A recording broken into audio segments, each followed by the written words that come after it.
Can't start. Okay. Okay. Today is Chaf Sivan, and I want to, as I was looking into Chaf Sivan, I'm always actually intrigued about Chaf Sivan.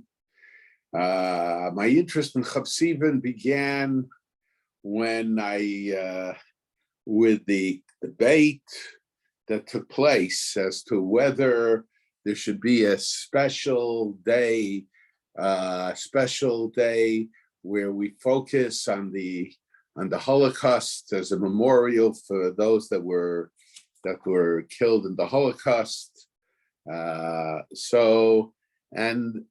analogy that was always drawn was with Chaf Sivan.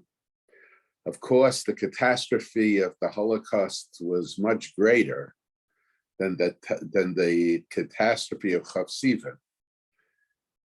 And as a result of that, I became very interested in the discussion that surrounded Chaf Sivan, and to a certain degree, I became interested why the efforts to make Chaf Sivan a day of fasting were not successful.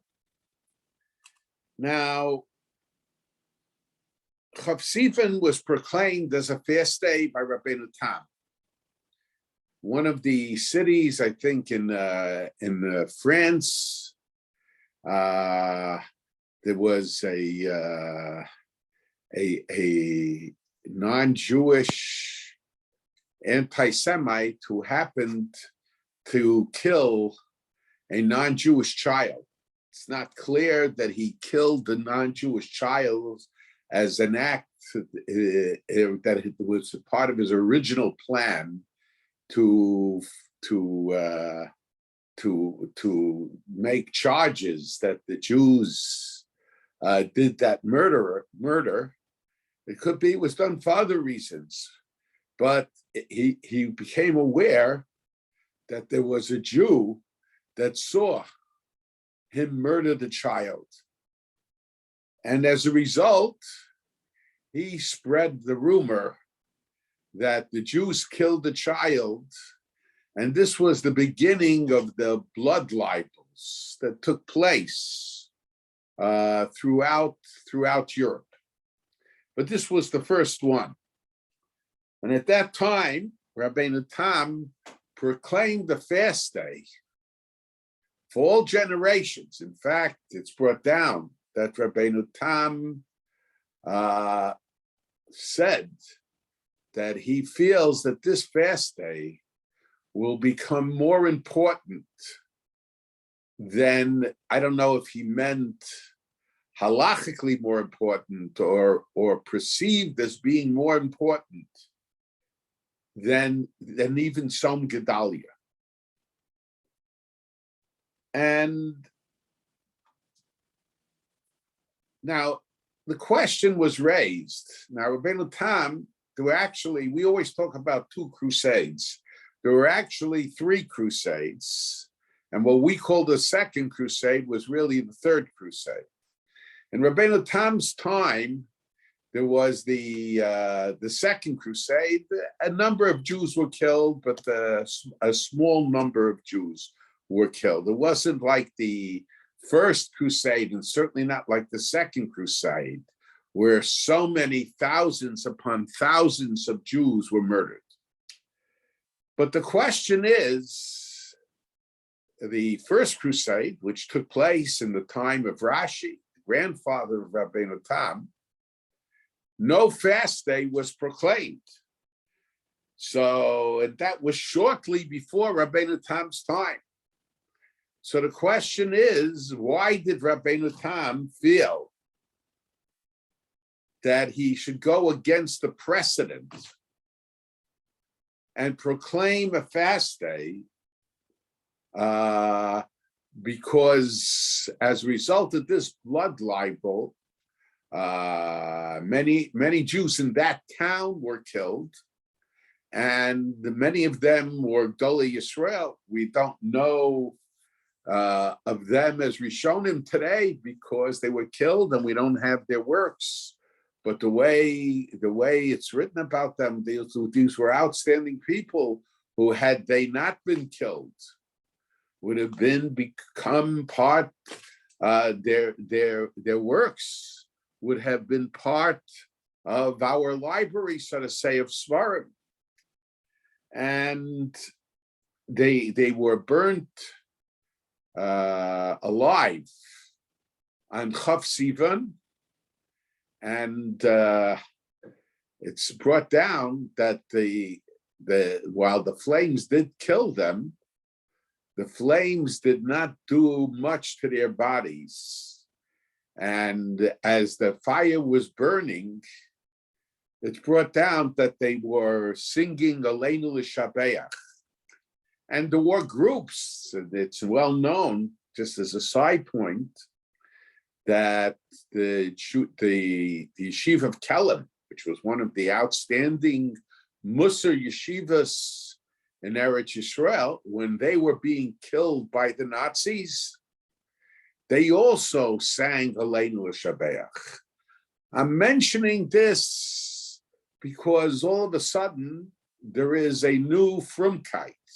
In order to identify with, or disidentify is a better word, disidentify with the shul practices in America, for some reason, people who have their attitudes in a strange sense of priority, think that it's important not to sing Aleinu L'Shabeach. Now, to be honest, I don't sing Aleinu L'Shabeach, but I never sang Aleinu L'Shabeach. When I was in elementary school, I did sing it, but my shul doesn't sing it, so I don't sing it, and I'm not going to tell them to sing it.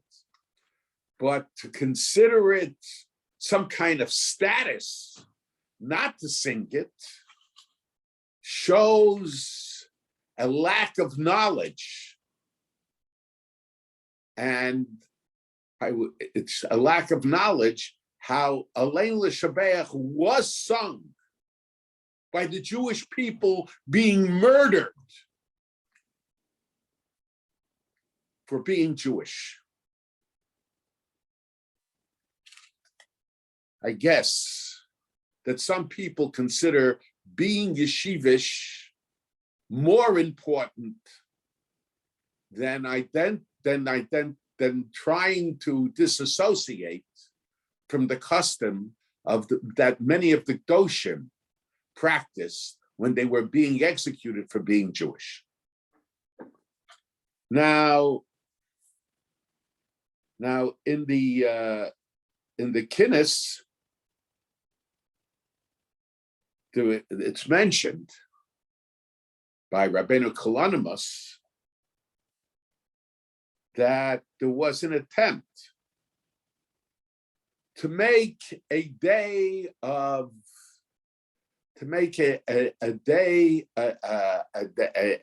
fast, a day of slichos during the period of time which would commemorate the murder of the Jewish people during the First Crusade. But it was decided not to do it because they felt the more appropriate time to do that would be on Tisha B'Av. After all, Tisha B'Av commemorates not just the burning of the Beis HaMikdash, but it commemorates the whole Golus. It commemorates not having the Beis HaMikdash. It commemorates the fact that the Jewish people went into exile. It commemorates all the tragedies that took place during that exile.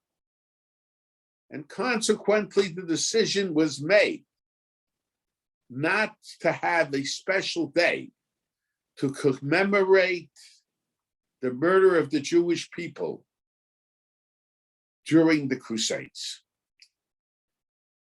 And so there seems to be a contradiction.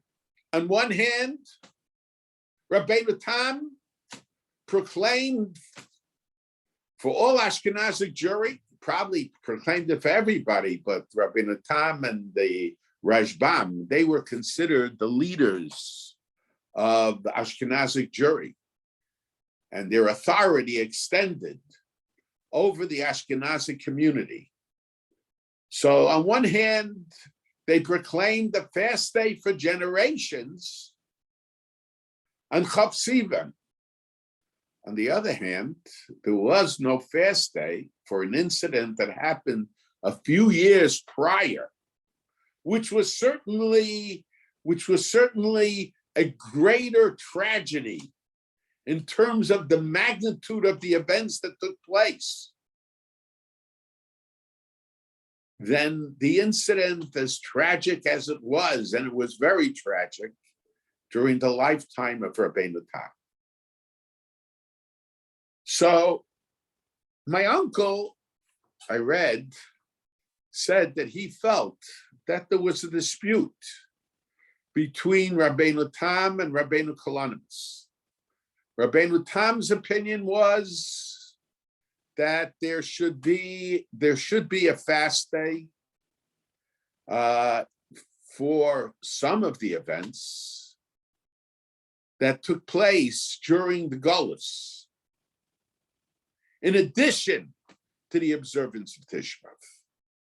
Whereas Rabbeinu Kalanimus' opinion was that the appropriate day to commemorate any tragedy that took place during the Golus is Tisha B'Av. And consequently, no other day should be proclaimed as a fast day or as a day of mourning for these events. And my uncle said he really, according to the notes that I read, he really doesn't understand why Rabbeinu Tam felt that it was important to have a separate day when no separate day was proclaimed for because of those that were killed during the Crusades. But I think that we could suggest that there was a difference, and it's not that Rabbeinu Tam rejected Rabbeinu Kalanimus' opinion. There is no doubt that every tragedy that takes place during the Golus is part of the Churban. It's part of the destruction of the Beis HaMikdash and of the Jewish people being sent into exile. But we have to view things not just from the perspective, the objective perspective Rabbeinu Tam felt. Rabbeinu Tam felt that it was necessary. In other words, there was a purpose in these fast days. The purpose of these fast days was to make an impression about the loss, about the tragedy, and perhaps the insecurity that the Jewish people had throughout Golus, throughout the exile. And his feelings probably was that because it was an incident that happened in one town and in one city, people will not identify it with the Churban. And Rabbeinu Tam understood that what happens in one city on one day can and will happen in other cities and other days. Blood libels continued throughout the history of the Jewish people,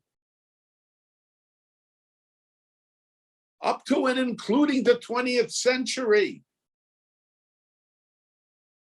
Yes, Each time it was in one different place. But Rabbeinu Tam, Chacham Adif Meinavi, there are great people that see the impact that isolated incidents can have. When there is one act of anti-Semitism, it breeds other acts of anti-Semitism. But Rabbeinu Tam felt that people will not identify that with the Churban. So he felt that it was necessary to proclaim a separate day for this tragedy. Otherwise, this tragedy would be ignored. And it was important for Jewish people to realize their insecurity, their dependency on HaKadosh Baruch Hu, and to mourn the loss of the Gdolei Yisrael that lived in this one town, in this one city. Now, and the truth is that the takana of Rabbeinu Tam, in spite of Rabbeinu Tam's prediction that it will become more accepted than Tzom Gedalia, nevertheless, this fast day was never really accepted. And my uncle, from the notes of the shiurim that I read, seemed to imply that the shita of Rabbeinu Tam was not accepted by Klal Yisrael. I think that perhaps we could suggest that for the same reason, it was really not accepted by Klal Yisrael. It was not accepted because, unfortunately, we have this tendency that when a tragedy happens in one city and in one place, we consider it an isolated incident. And because of this, they felt that it didn't affect them. And of course, history proved them incorrect.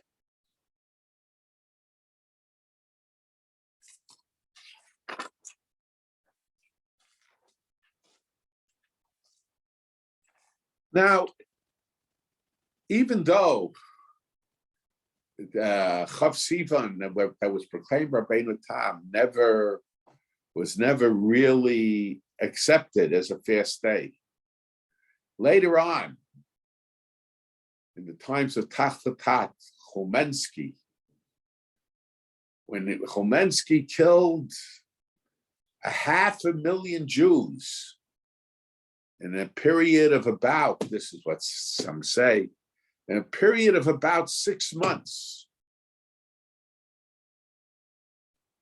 And at that time, the Gdolei Yisrael in the Ashkenazi countries again proclaimed Chav Sivan, because Chav Sivan was a time again when some of the outstanding Torah scholars of the time were killed. That's the fast day was for everybody. They just have to pick that day. So they proclaimed the fast day for generations. Tosfos Yontif was involved. The Shach was involved. The Magen Avraham mentions it. I think the Taz was involved. Probably it's the Rabbani Arba Ratzos was involved. And although it never became universally accepted, I've read that till the Holocaust, there were numbers of Jews in different places that did observe Chav Sivan. Matter of fact, in some Siddurim, there are even slichas. If you have an old siddur, some Siddurim have slichas for Chav Sivan. But today, it's almost not observed at all. Probably not observed. Now, but what I found, what I was intrigued about is that when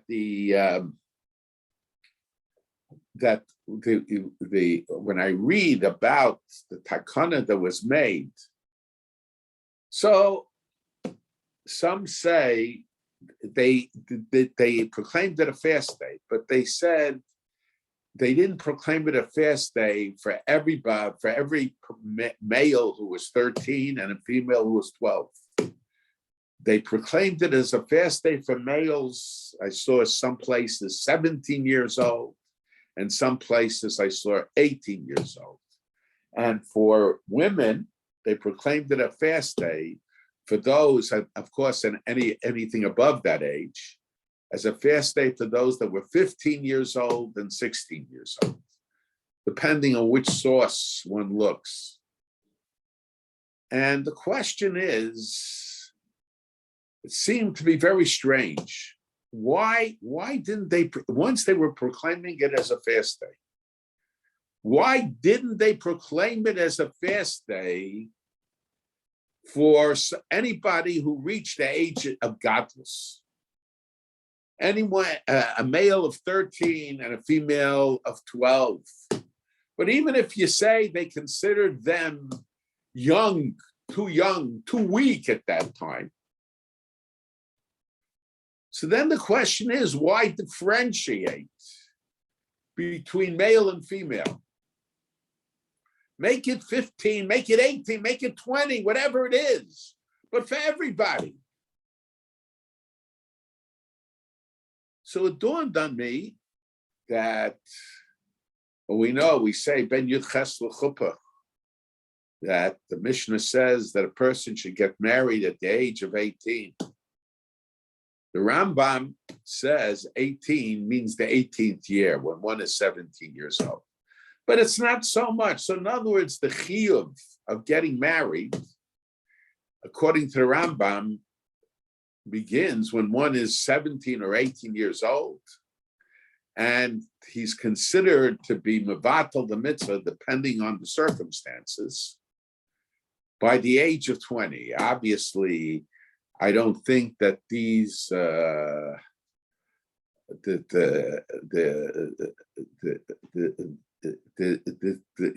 today we could encourage everybody to get married at this early of an age. But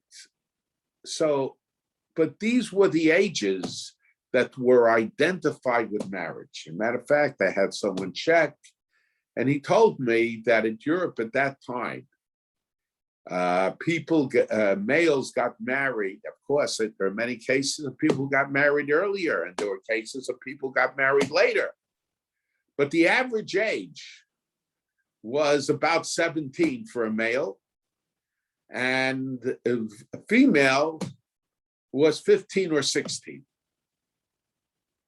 Now, so whatever it is, my assumption is that the reason they proclaimed the fast is because they felt there was some connection between marriage and the need to fast.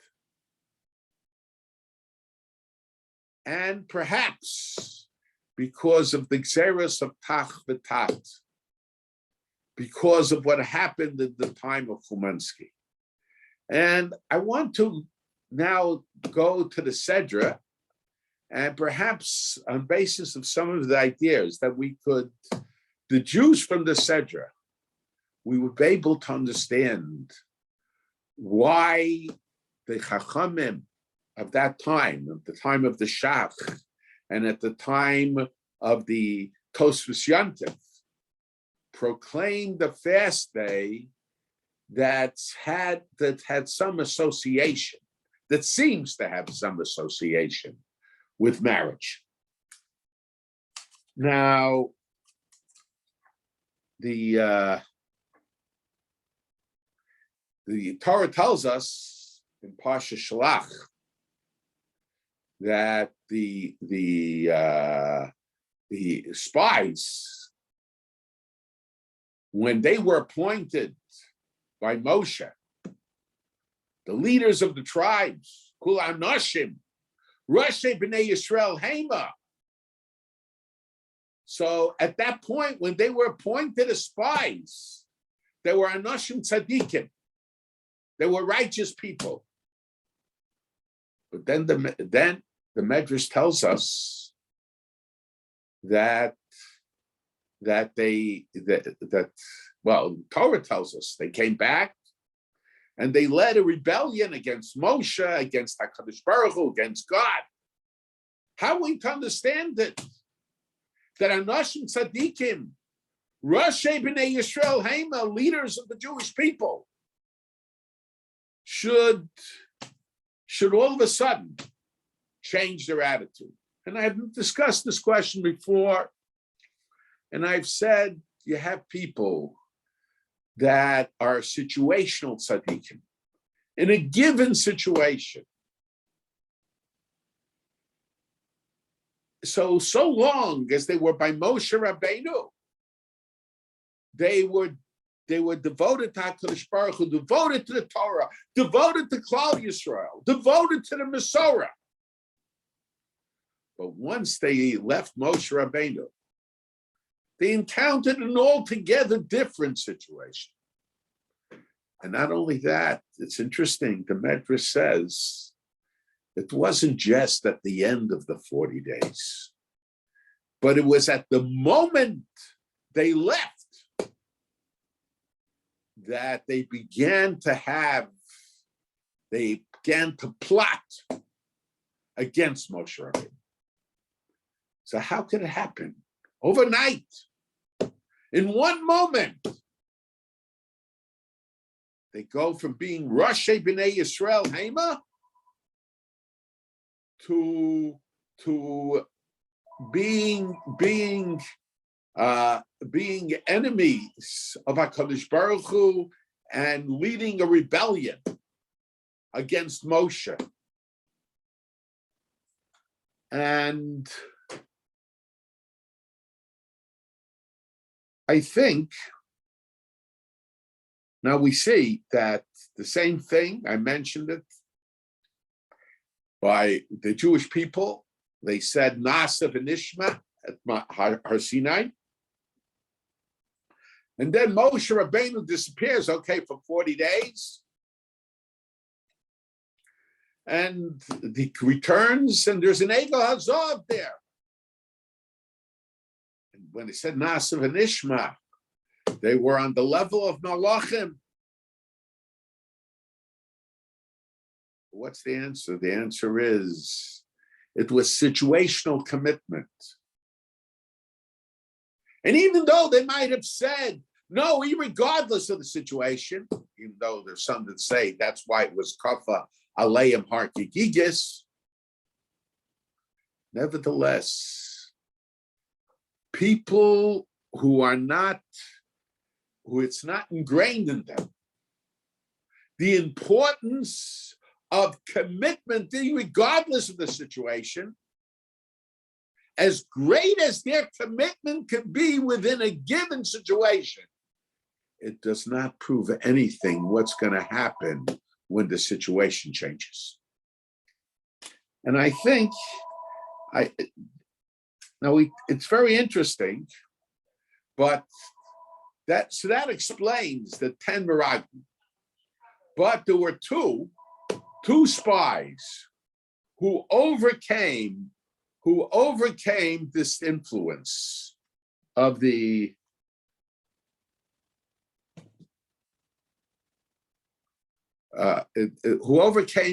influence of this influence.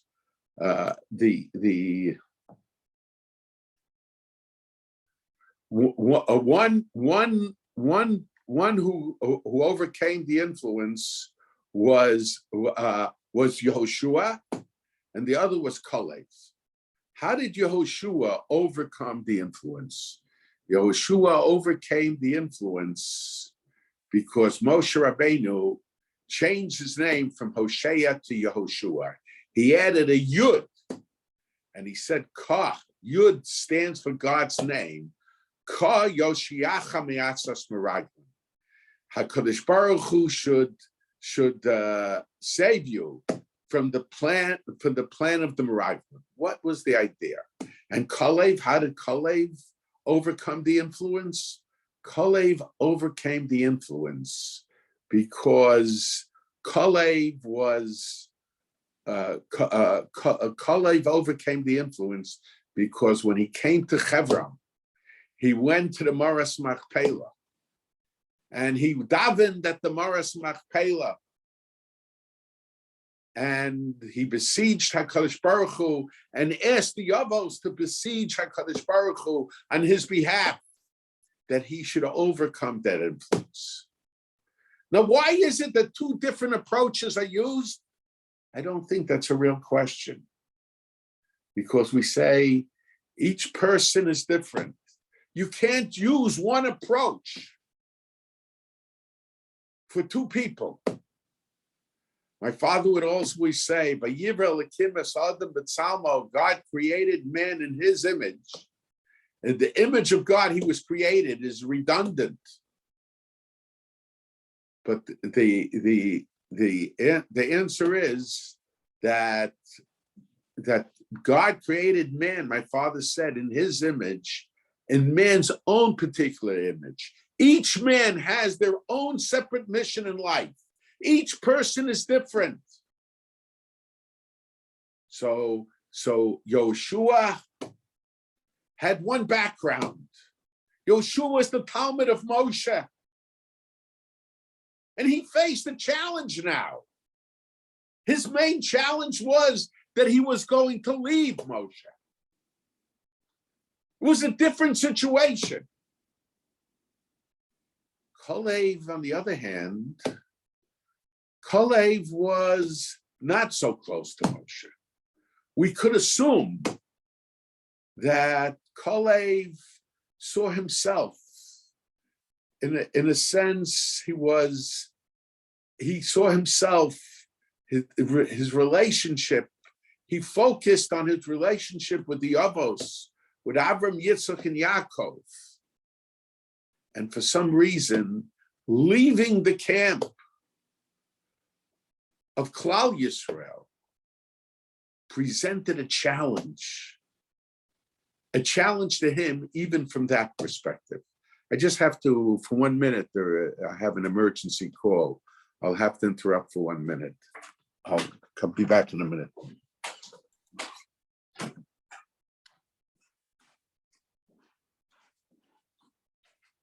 So, now, in order to understand Yehoshua's challenge and how Yoshua dealt with it, how Yoshua was able to deal with that challenge because of the name change, I want to discuss something that I've discussed many times before. There are three Svarim that I'll discuss it very quickly. There are three Svarim, three books that were written by Shlomo HaMelech: Keheles, Mishlei, and Shir Shira. In Keheles, so Shlomo HaMelech, King Solomon, identifies himself as Keheles, the son of David. In Mishlei, he identifies himself as Mishlei, the son of David. In Shir HaShirim, he says Shir HaShir Mashir LeShlomo. He says these are the song of songs of Shlomo. He doesn't say the son of David. And the question, Rashi raises the question, why doesn't he say he's the son of David in Shir HaShirim, like he says in his other Svarim? And I've mentioned many times that what I thought was the answer was that Keheles is primarily based on the idea of fear of God. Sof davar hakol nishma, the total sum of everything, Keheles says, es elikim yirei ves mitzvos of shemor. The sum total of everything is fear of God. So the fear of God fear is something that's given over from father to son, from teacher to student. So the matter of fact, Yaakov refers to God as Pachad of the Yitzchak, the fear of my father Isaac. So he identified fear of God with his father Yitzchak. It's something that's given over. So therefore it's Kehelis ben David, Kehelis, the son of David. Mishlei, Rashi says, Mishlei is Divrei Tochacha, Divrei Musar.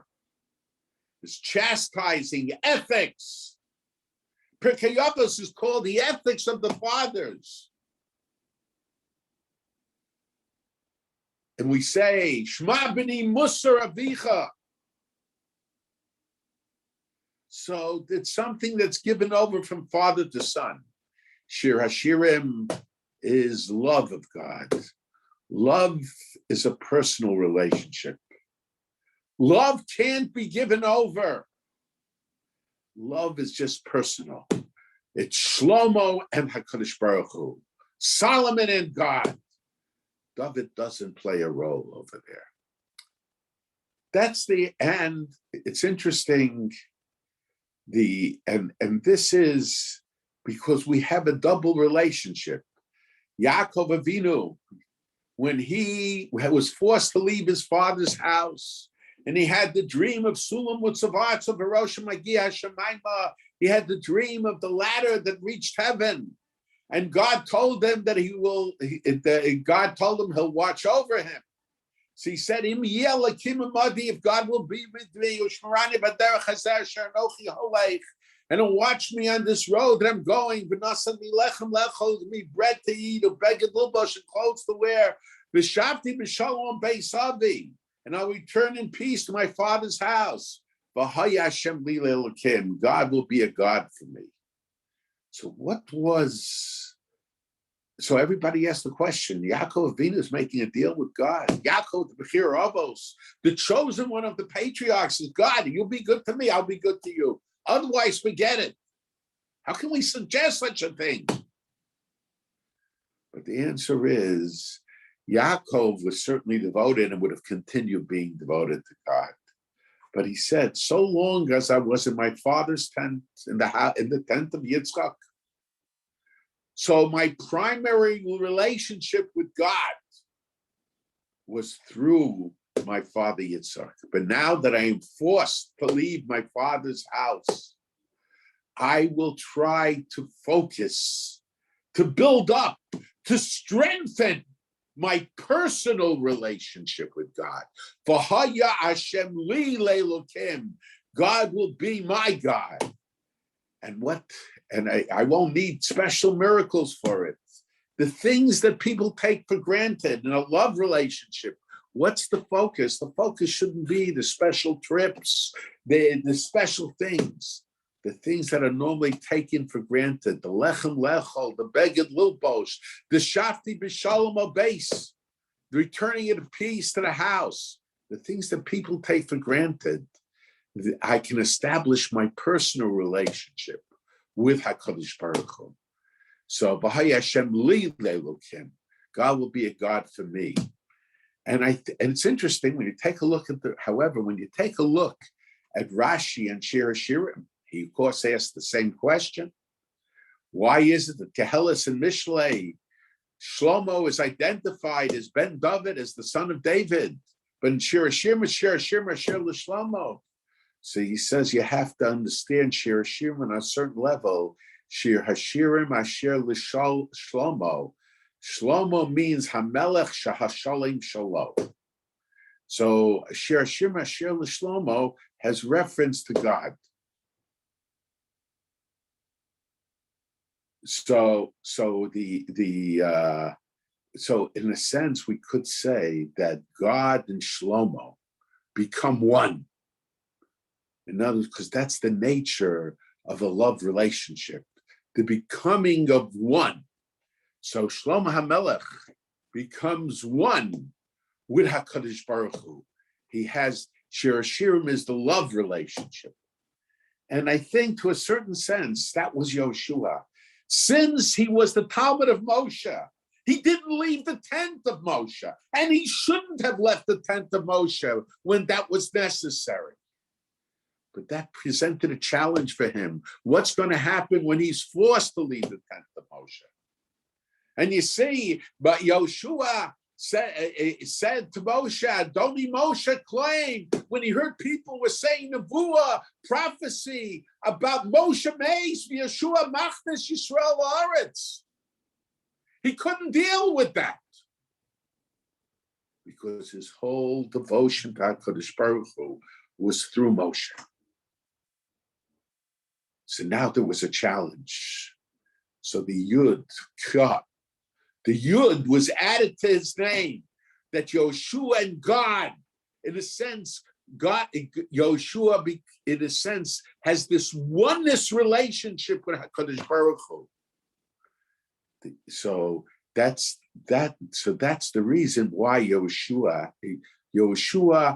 had to establish a relationship with HaKadosh Baruch Hu to a certain degree that was independent. Plus, after Shalom, everything is through the Torah, but he had to have an independent relationship with HaKadosh Baruch Hu, that he should, even when Moshe isn't there, he should have this deep personal relationship with HaKadosh Baruch Hu.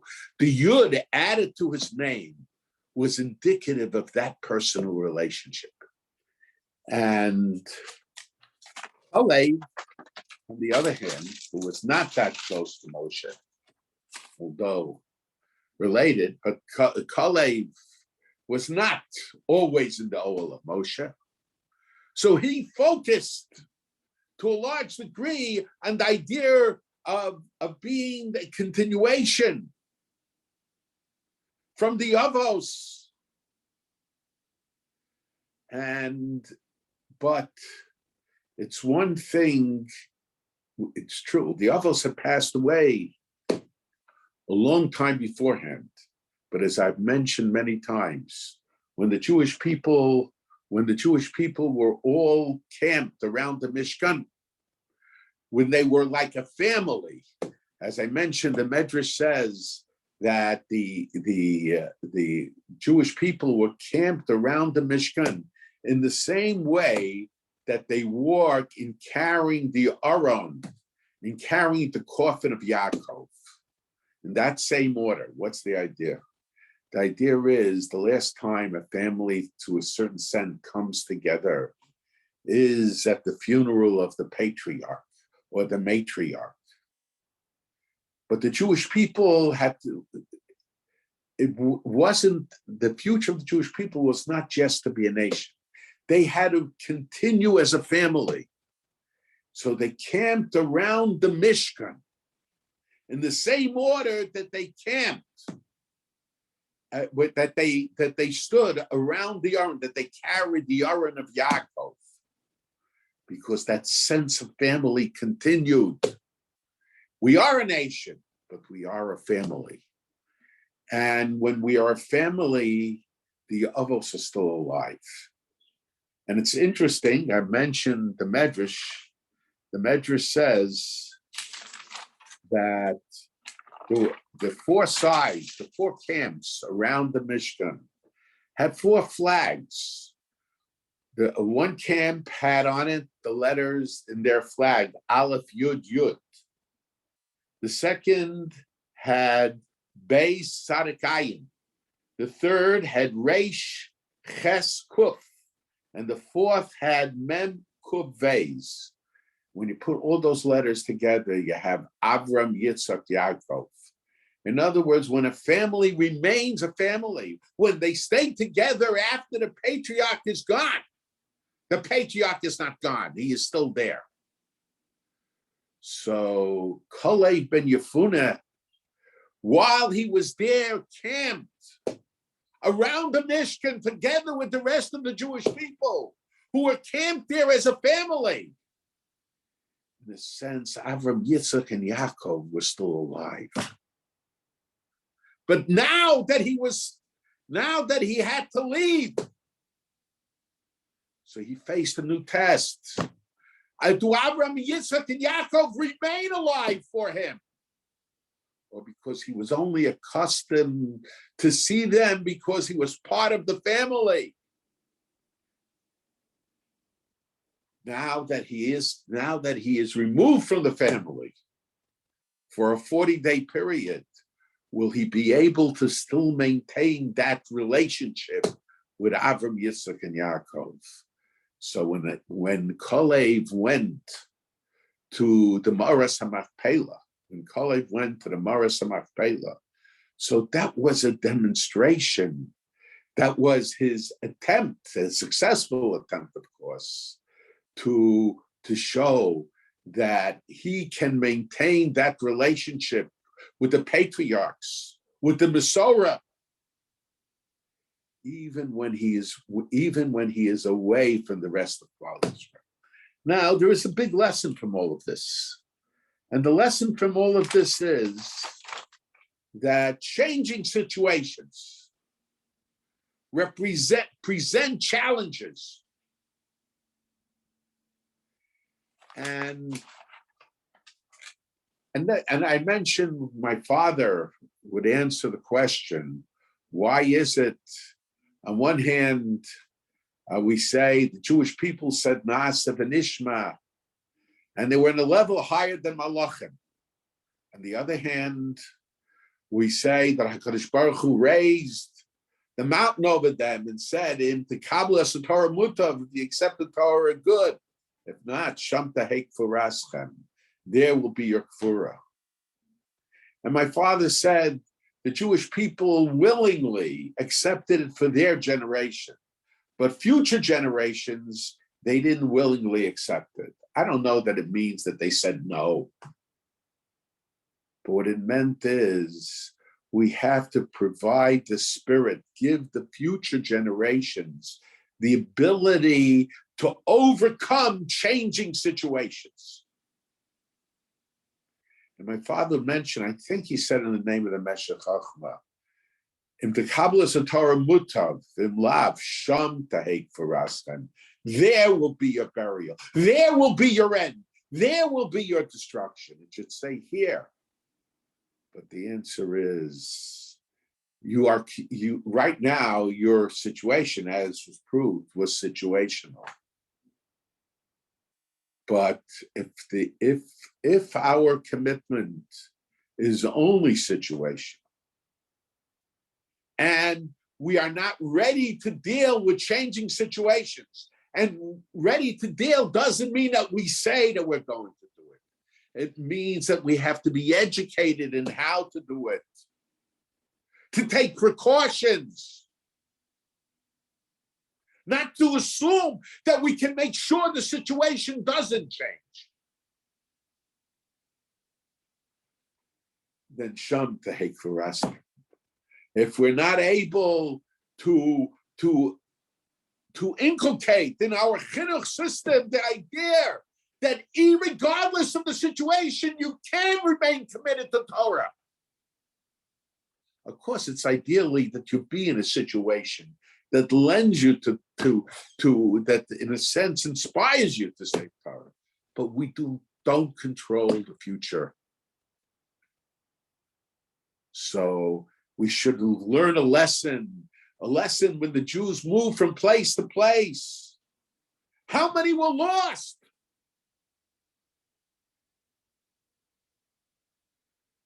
So, and whether we have to move or not is not always in our hands.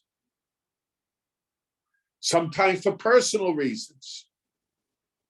Sometimes for health reasons. And sometimes because of national and international reasons. That's the nature of Golus. But the nature of Golus demands of us that we give commitment to HaKadosh Baruch Hu, commitment to the Torah that's not situational. And in a sense, I think that perhaps at that time, they understood that marriage represents a challenge. Because marriage is already, of course, we say, Al Ken Yazo Vish, Ezava Vesimo, Vidavak Vishto. But nevertheless, it presents a challenge. The commitment that we had, the linkage of the Masorah that we had, is being challenged when we enter a marriage. And sometimes, on the contrary, the marriage reinforces it. The marriage makes it stronger. But because of the changing times that were taking place, the political winds that were taking place throughout Europe at that time, leaving your previous environment and entering a new environment, offered a challenge. And consequently, perhaps the Gedolei Yisrael of that time felt that the people were not meeting the challenge properly. Now, openly, they probably were, at least at that point. Shortly afterwards, it was different. They were meeting the challenge, but Rabbi Yaakov, the Balatanya, he took great pride that he instituted that mikvos should have warm water, because there is a machlokus as to whether mikvos should have warm water. And because of that, most of the mikvos at that time did not, up to that time of the Balatanya, did not have warm water. The Balatanya instituted, I was told, that to rely on the opinions that you could have warm water in the mikveh, which that was more or less universally accepted. And I assume he said he took great pride in that takana. And I assume the reason is because Taras HaMishpacha was reinforced with that takana. Things that are in private, you never know what happens in the house. And because of that, these were some of the challenges. There were private challenges and public challenges and ideological challenges that were taking place because of the changes of environment, that were taking place because people through marriage were entering a different situation, a new situation. And perhaps that was the reason. The Gedolei Yisrael understood what the problem was. And because of that, they instituted a fast, a day of tshuva, a day of evaluating one's deeds at an age that was associated with marriage. Because entering the environment of marriage, entering into a new home, represented a challenge for both husband and wife and for the family that they would have.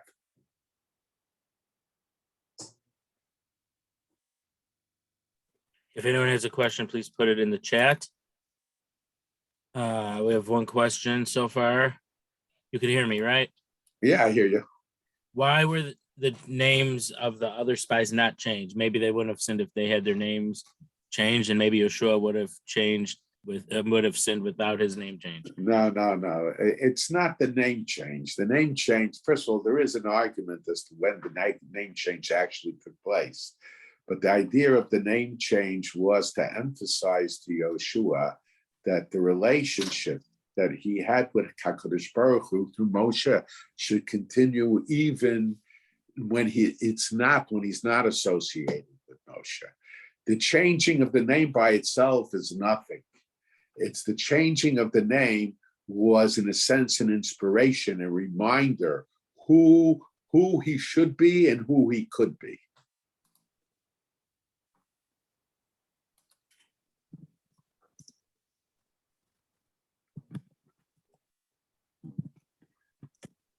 It's interesting. The other time we find Yeshua's name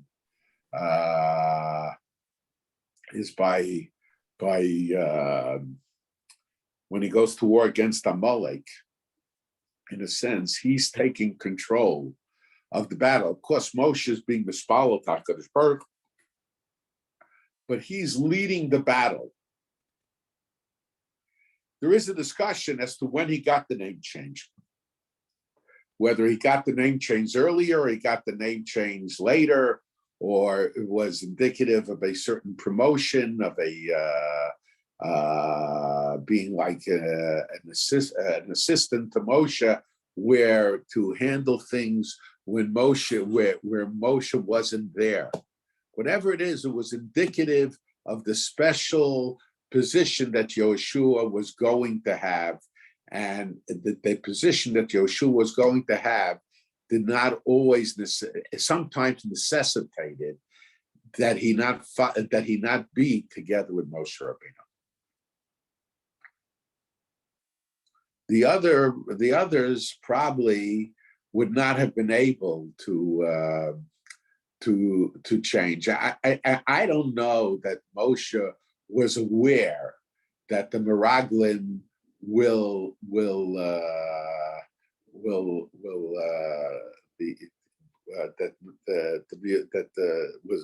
would rebel, even though there are medrashim that seem to imply that. But I think more likely, and you could somehow understand the medrashim that way also. The idea was that perhaps Moshe felt that Yehoshua should give direction. It was important for Yehoshua to have the name change because he'll give direction to the other Meraglim. But the other Meraglim, on the contrary, it seems from the Medrashim, they isolated Yehoshua and they weren't interested in his direction.